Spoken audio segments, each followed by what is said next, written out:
Ce dimanche, à la messe, nous entendrons la parabole du pharisien et du publicain. C'est probablement une parole authentique de Jésus, mais dont il est difficile de retrouver la forme initiale. Luc écrit bien plus tard, à partir d'un souvenir déjà retravaillé. C'est important de le dire, car ici, le pharisien n'a plus le sens historique.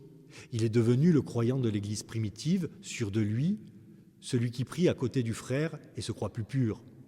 Le publicain, lui, n'est plus l'agent de Rome, le collecteur d'impôts, mais le pécheur lucide, celui qui ne se cache pas derrière sa prière. Cette parabole, aujourd'hui, ne dit pas « soyez humble », elle dit « accueillez celui qui n'est pas parfait », parce qu'il est souvent le seul à ne pas se raconter d'histoire devant Dieu. Au cours de son histoire, quand l'Église est devenue dominante, elle a souvent oublié cela.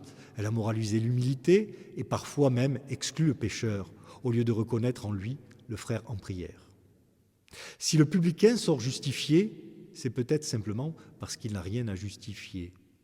Et c'est bien ça ce qui pique, ce qui dérange le juste, toujours prompt à surgir en chacun de nous.